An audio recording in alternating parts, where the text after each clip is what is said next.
without objection.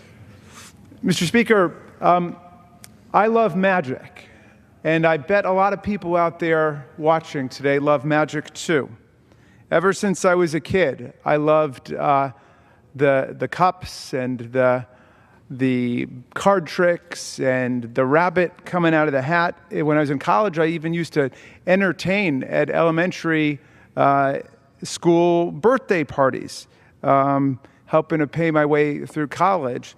And the key move in magic, as you know, Mr. Speaker, is the sleight of hand. And I looked up the definition of sleight of hand in the Merriam-Webster dictionary, which defines it as a cleverly executed deception. A sleight of hand is also called sometimes a prestidigitation, quick fingers, or légerdemain, which is the French phrase for lightness of hand. It's defined as the set of closely related techniques used by a stage magician to manipulate the perceptions of the audience. Sleight of hand depends on the use of psychology, careful stage misdirection, constant blabbering, and strategic confusion to distract the audience. Mr. Speaker, the President of the United States has been masterfully deploying sleight of hand ever since his inauguration. With his nonstop tweeting and his incessant mad antics, the President distracts us from the real action, which is what's happening here in Congress. We are witnessing a magic trick on the world's largest stage, the auditorium of American democracy. And we, the people, are the captive, bedazzled, and totally distracted audience of the president. The tweets are a massive sleight of hand, distracting us from the serious destruction of public policy and law that's taking place right here in Congress. And I want to say at the outset, I prefer to think of this as a magic trick because the alternative that the president simply is almost too horrific to contemplate. But the Constitution does have a way of dealing with that problem too, and you can find it in the 25th Amendment.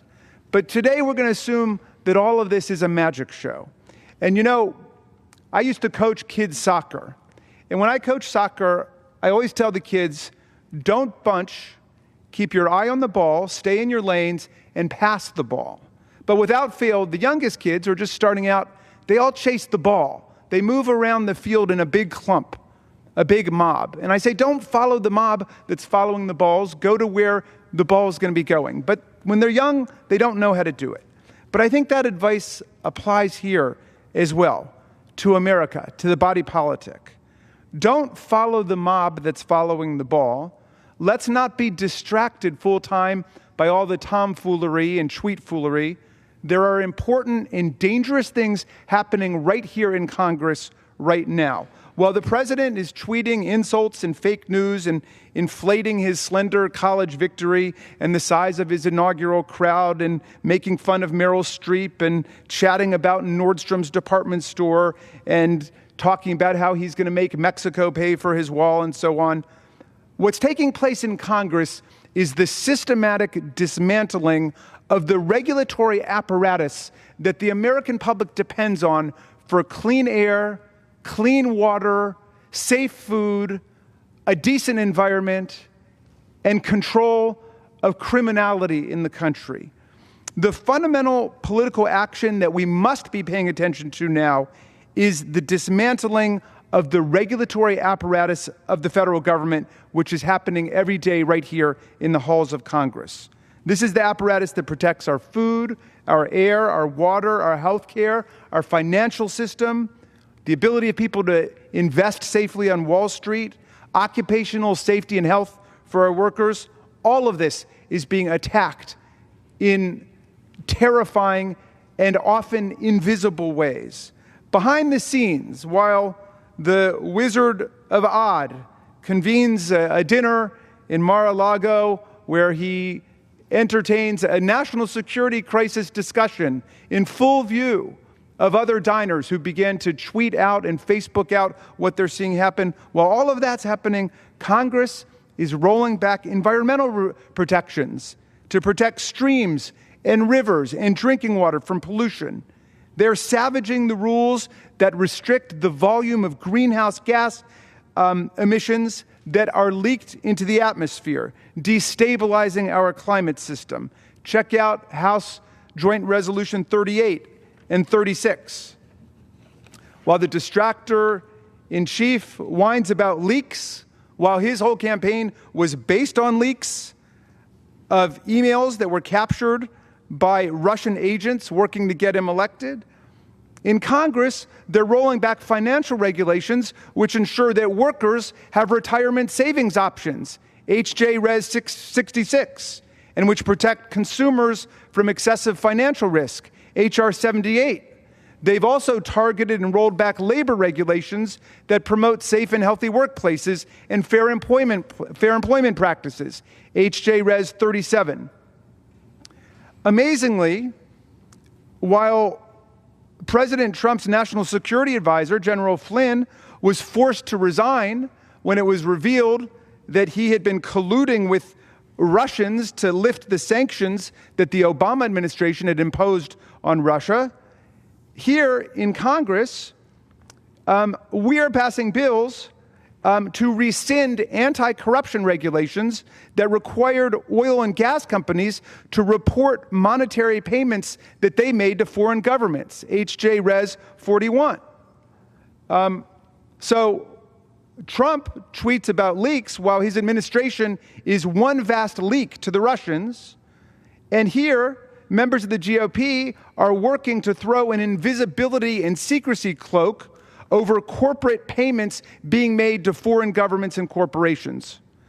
While the world is distracted by all of the sleight of hand, this Congress is passing bills to give government back to giant corporations and special interests that care not for the common good, but simply for their own bottom line. Mr. Speaker, as a freshman, I've been here for only 8 weeks. And I've got to tell you that I'm disappointed that I have not voted on a single bill in the House Judiciary Committee that has had so much as a hearing. Yes, I want to repeat that. We have voted on 5 bills since I got here, and not one of them has had a hearing.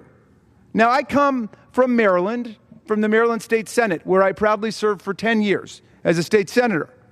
And when we had a bill coming up, no bill could be brought to the floor without a hearing first, and anybody who wanted to come testify on the bill could come testify on it.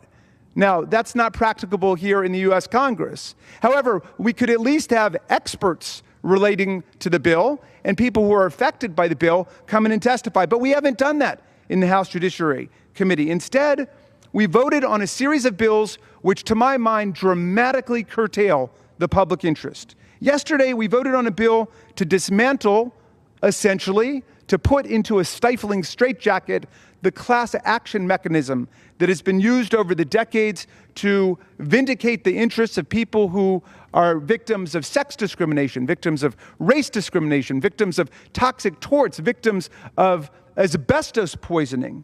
And we voted basically to trash class action yesterday without even so much as a bill. Now, in some of the other bills, it was said to me, well, there were hearings in prior Congresses. One member said, we had a hearing on that back in 2012.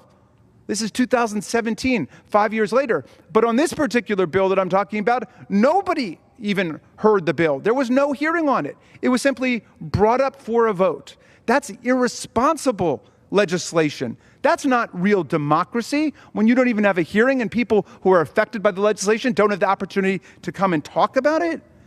Now, they're not having hearings because they think, and they're probably right, we're not paying attention. Why? What are we paying attention to? We're paying attention to the magician. We're paying attention to the Wizard of Oz. We're paying attention to the tweets instead. But the good news is that the audience is starting to wise up. The whole country is waking up to the profound dangers of the administration's financial and political entanglements with Russia. with the Russian corporate and governmental elite. Just this week, the National Security Advisor, Mr. Flynn, resigned after reports came out about his communications with the Russian ambassador while President Obama was still in office, communications dealing with the lifting of sanctions on Russia, communications that General Flynn lied about and was forced from office because of it. He misled Vice President Mike Pence and other officials about his conversations with the diplomat, which was being monitored and recorded by the intelligence community. Now, Mr. Speaker, ladies and gentlemen, my fellow Americans, let's think about this for a moment. As a former chief of the Defense Intelligence Agency, Mr. Flynn was no innocent about the world of spy versus spy. He must have known that his telephone call with the Russian ambassador was being monitored and recorded.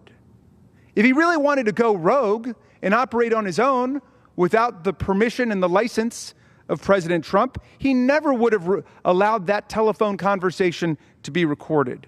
But he did allow it to be recorded.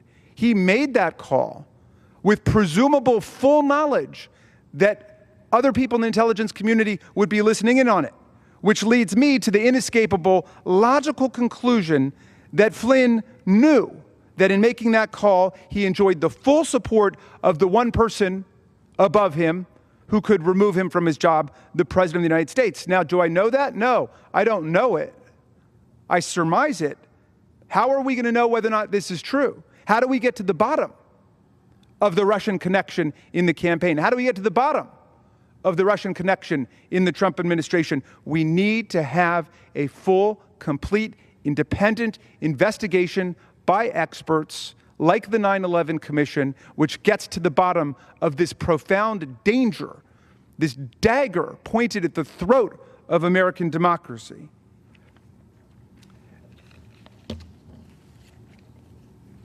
Mr. Speaker, everybody loves magic, I think. Everybody loves the enchantment of being fooled, of being distracted, of being diverted. That's why people go to magic shows. It's diverting, it's amusing, it's fun. And everybody loves a great magician, too. And none was greater in our history than the great Houdini, who dazzled the world with his extraordinary optical illusions and effects, his amazing ability to simulate telepathy and telekinesis. But Houdini also had a very strong ethical and professional code about being a magician. He never revealed a trick, but more importantly, he never tried to fool people in order to defraud them. He never tried to fool people in order to humiliate them. He never tried to fool people in order to take away their rights. He never tried to fool people in order to demoralize and crush them or to strip them of their freedom. He never tried to fool people in order to victimize them. Indeed, in the 1920s, Mr. Houdini channeled all of his magnificent energy away from doing his magic shows and instead put it into the separate but related task of exposing psychics and mediums and con men and charlatans and practitioners of the occult and the dark arts who did take advantage of people's goodwill, who did take advantage of people's impressionability to defraud them, to take their money and their belongings, and to distract them from the real world, and to undermine the moral and ethical principles that should govern human behavior and must govern social life. Although Houdini is no longer with us, he has great heirs today in socially responsible magicians like the amazing Randy and Penn and Teller. But already, millions of Americans themselves, millions of us in the audience, have woken up to the fact that we have been pulled as a nation into an irrational and dangerous fantasy world, an echo chamber of malignant narcissism and cruelty and paranoia. It's time for us, for all of us, to stop being distracted, to stop being bedazzled, and to pay attention to the real game, which is one, trying to get America to join with Vladimir Putin, a dictator and an autocrat who said that the single greatest catastrophe of the 20th century was the dissolution of the Soviet Union.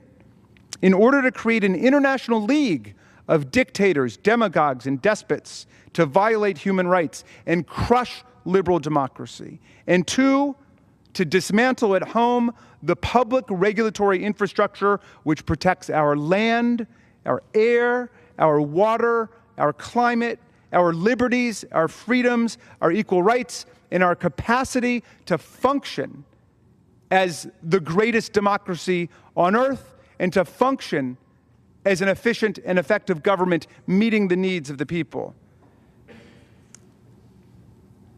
The magicians out there aren't many, but you have a special obligation to help us blow the whistle. And you're doing it. But it's really the American people. It's us. It's all of us who must stand up. You know, the Constitution talks about three branches of government. Article 1 is Congress. Article 2, the executive. Article 3 is the judiciary. So sometimes we call Congress the first branch. But when you think about it, what's even more important than the Congress is the trunk, the roots of democracy. Everything grows up from the people. The branches are out there, but Congress works for the people. The president works for Congress and the people. The Supreme Court and the judiciary work for the people. It's time for the people to dissolve the spells that have been cast over the country, to say this is a democracy. We operate by the Constitution